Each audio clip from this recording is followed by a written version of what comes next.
শৈলশহর মেনপথ মানে মিনি তিব্বতের এটা হচ্ছে টাইগার পয়েন্ট। আর এটা হচ্ছে উল্টা পানি, মানে জলটা নিচ থেকে পাহাড়ের উপরের দিকে যাচ্ছে, আর প্রাকৃতিক শোভা অপূর্ব। হাই এভরিওয়ান, আমি উমা বলছি লাইফস্টাইল উইথ উম থেকে। সবাই ভালো আছো তো? মেনপাতে সব ভিডিওগুলো দেখো, তোমাদের আশা করি ভালো লাগবে। ভালো লাগলে লাইক করে দিও। চায় 5 রুপিয়া 5 রুপিয়া। এই বৃষ্টি শুরু হয়ে গেল। আচ্ছা বৃষ্টি হচ্ছে নাকি? হ্যাঁ বৃষ্টি শুরু হয়ে গেল। ও এখন তো দাইনি। এর আগের ভিডিওটা ছিল ফিশ পয়েন্টে, সেখানটা ঘুরে আমরা চা খেয়ে নিলাম, আর সব বন্ধুরা মিলে একসাথে চা খেয়ে নিয়েছি, আর সেটাই তোমাদের সাথে ভিডিও করে শেয়ার করলাম। তারপরে আমরা চললাম এবার উল্টা পানি। উল্টা পানি মানে হচ্ছে জল কীরকম, জল সবসময় তো পাহাড়ের উপর থেকে নিচের দিকে বা কোনো উঁচু জায়গা থেকে নিচের দিকে যায়, কিন্তু মেনপাতে একটা জায়গা আছে যেখানে জলটা নিচের থেকে উপরের দিকে যাবে, মানে পাহাড়ের উপরের দিকে যাবে। তো সেজন্য এই জায়গাটাকে, মানে এই জলের ধারাটার এই জায়গাটাকে বলা হয় উল্টা পানি। দেখো আশেপাশের পরিবেশ কি সুন্দর। আমরা বাসে করে যাচ্ছিলাম, আর তার মাঝে মাঝেই আমার ক্যামেরা বন্দি করে নিলাম কিছু দৃশ্য। তোমাদের কেমন লাগছে? চলো, আমরা এসে পৌঁছে গেছি উল্টা পানিতে। এখানে না একরকম পাওয়া যাচ্ছে, সরো মাটি পাওয়া যাচ্ছে। পুরোটাই খেটে মানে পুরোটাই ছেলে নেবে তো।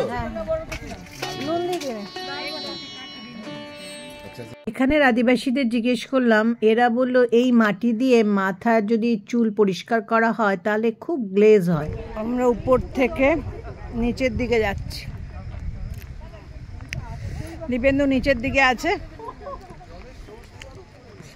ওই যে নিচের দিকে আছে দীপেন্দু। কিন্তু প্র্যাকটিক্যাল করেছে, যখন ট্রেনে টাইট্রেশন করছিলেন ছেড়ে দেওয়ার পরে পাইপ দিয়ে একটু একটু করে জল উঠতো। যদি বেশি জল নিচে থাকে আপনার ক্যাপিলারি থেকে একটু উপরে ওঠে। আমাদের সবাই মনে আছে দেখো জলটা এবার কি হলো, এটা নিচের দিক, নিচের দিক থেকে জলটা উঠছে, আর কিছুটা আমাদের দেখে প্রথম হচ্ছে। দেখো জলটা নিচের দিক থেকে কিভাবে উপর দিকে, এই ডাইরেকশনে উপরের দিকে যাচ্ছে।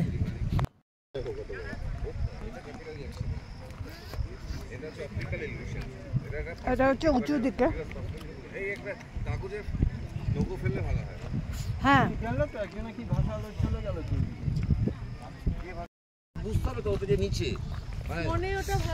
এই না দীপেন্দু কি ফেলো, এটা না, এটা না,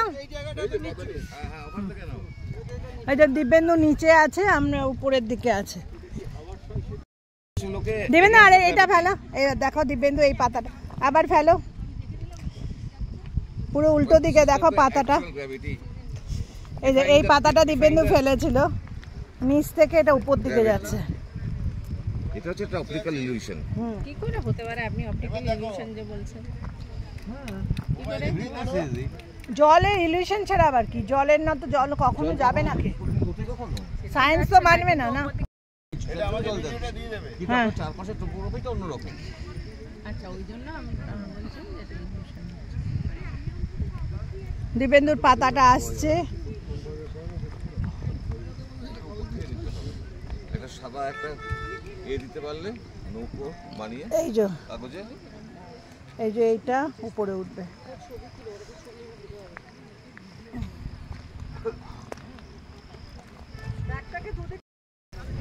উল্টা পানি, এটা পাহাড়ের নিচ থেকে জল উপর দিকে উঠছে। সবাই নিজের নিজের মত দিয়ে বোঝাবার চেষ্টা করছি, এটা হতে পারে না, জল কখনোই উপর দিকে যেতে পারে না। কিন্তু আমাদের অপটিক্যাল ইলিউশন মনে হয়েছে, কারণ আমাদের সব দেখে মনে হচ্ছিল ওটা জলটা পুরোটাই নিচ থেকে কিন্তু উপরে যাচ্ছিল।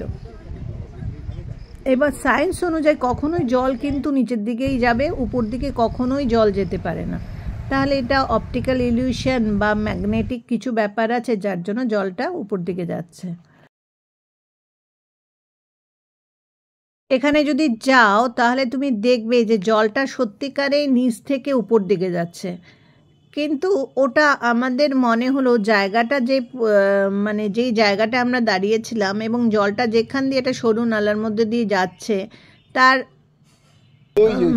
পাশে আশেপাশের জায়গাটা উঁচু হলেও মিডলে যেখান থেকে জল যাচ্ছে সেটা হয়তো একই লেভেলের, সেই জন্য জলের ফোর্সে জলটা উপর দিকে মনে হচ্ছে যাচ্ছে। জানি না, যুক্তি তর্ক দিয়ে অনেকেই অনেক রকম বোঝালো, তাও যায়। পরিবেশটা আমাদের খুব ভালো লেগেছে এবং দেখেও আমরা তাই মনে হলো যে জলটা নিচের থেকে উপরে যাচ্ছে। অনেক সময় কি হয়, দুটো পাশ যদি উঁচু হয় এবং মিডলে যে জায়গাটা দিয়ে জল যাচ্ছে সেই জায়গাটা যদি নিচু হয় তবে জলটা তো যেতেই পারে। তো সেরকম একটা ইলিউশন আমাদের হতে পারে চোখের মধ্যে, যেটা আমাদের দেখে মনে হচ্ছে জলটা উপর দিকে যাচ্ছে। আর এই চারিপাশের অঞ্চলটাও খুব সুন্দর, মানে একটা গ্রাম্য পরিবেশ, পাহাড়ি গ্রামীণ পরিবেশ, ধান চাষ হচ্ছে দেখো। তো এই অঞ্চলটা আমার ভীষণ ভালো লেগেছে।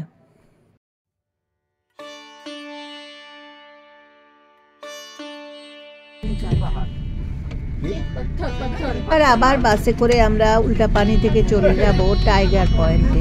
টাইগার পয়েন্টে দারুণ সুন্দর একটা ফলস রয়েছে।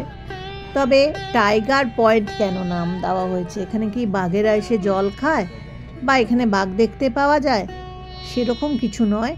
এই কেন নাম দেওয়া হয়েছে সেটা আমরা জানতে পারিনি, নেট ঘেটেও আমি খুঁজে পেলাম না এটা কেন কারণ।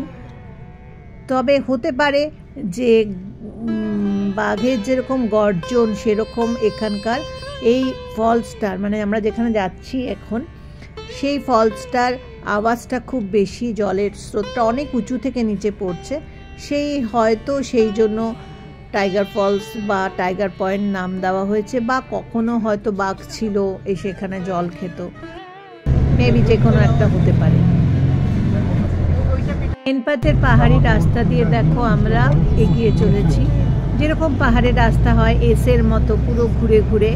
কিছুটা ভিডিও করেছি আমি তোমাদের জন্য বা আমার নিজের জন্য, পরবর্তী অনেক বছর পরে যখন দেখবো আমার নিজেরই ভালো লাগবে, তাই না?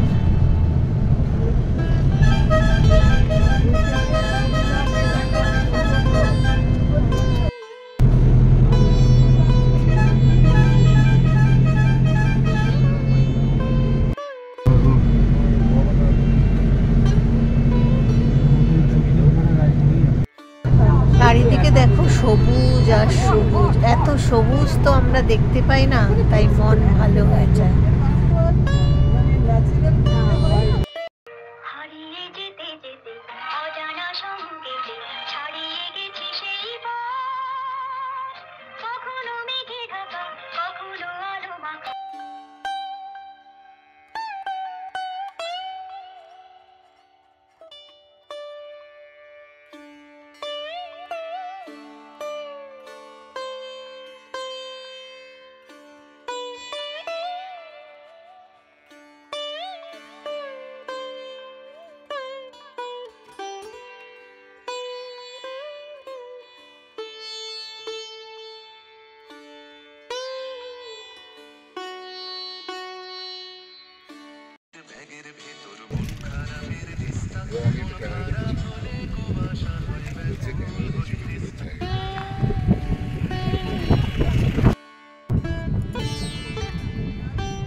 ছায়ার হদিশ থাকে, রোদের ফালি তাকিয়ে থাকে আকুল আকাঙ্ক্ষায়।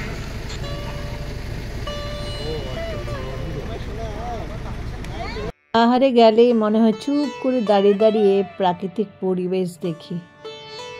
এগুলো দেখতে যে এত ভালো লাগে, এগুলো তো কলকাতায় আমরা দেখতে পাই না। ভীষণ ভালো লাগে, মনের ভেতরে সব সঞ্চয় করে নিয়ে যাই।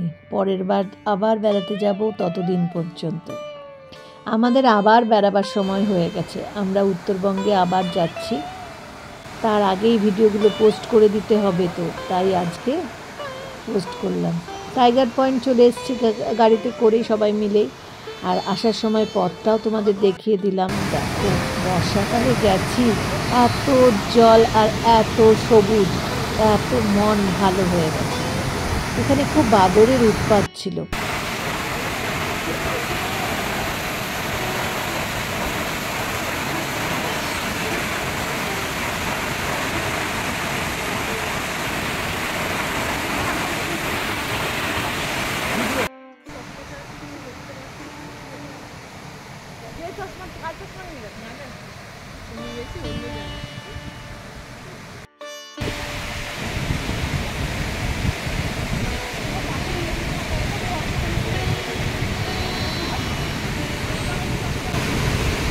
ওইখানে যাবো না না, এই দড়িটা জাস্ট রডটা ধরে বসে গেল, একদম না, আর যাবেই না।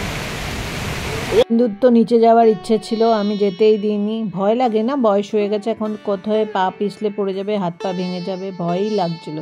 কিন্তু ঘুরতে গেলে তো ভয় পেলে হবে না, তাও কেউ যায়নি, সেজন্য আমি দিব্যেন্দুকে যেতেও দিইনি।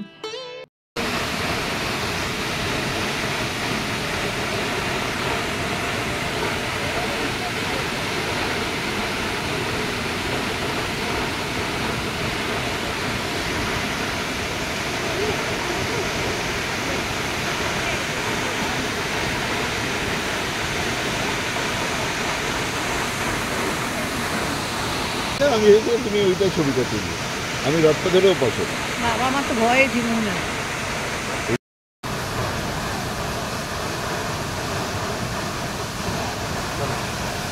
কেমন লাগলো ভিডিওগুলো জানাতে কিন্তু ভুলো না, মনে থাকবে তো। আর আমাকে লিখে জানিও তোমাদের মেন পথ পুরো ট্রিপটা তোমাদের দেখে কেমন লাগলো। ভালো লাগলে একটা লাইক কমেন্টস কিন্তু চাই।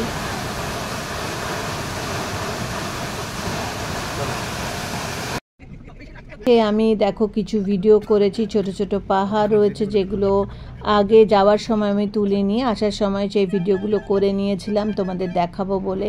গ্রামীণ পরিবেশ, পাহাড়ি, দারুণ লাগছে। এবং পরের দিন সকালবেলায় আমরা ট্রেনে করে কলকাতা চলে এসেছি। ব্যাস মেন পথ ভ্রমণটা আমাদের এই 2 দিনের 3 দিনেরই ছিল, আর ভীষণ ভালো ঘুরেছি। একটা ছোট্ট ট্রিপ ছিল, অফবিট ট্যুর ছিল কলকাতা থেকে। আমরা কয়েকজন বন্ধু মিলে গিয়েছিলাম, আর অসাধারণ লেগেছে পরিবেশটা। তোমাদের ভিডিওটা কেমন লাগলো? তোমরা কে কে গেছো? এবং যদি না গিয়ে থাকো তোমরাও প্ল্যান করতে পারো, আর যদি প্ল্যান করো বা কিভাবে গেলে সেগুলো আমাকে লিখে জানাতে পারো। ভিডিওটা এখানেই শেষ করলাম। আমরা বন্ধুরা মিলে কজনে মিলে গিয়েছিলাম মেন পথ ভ্রমণে।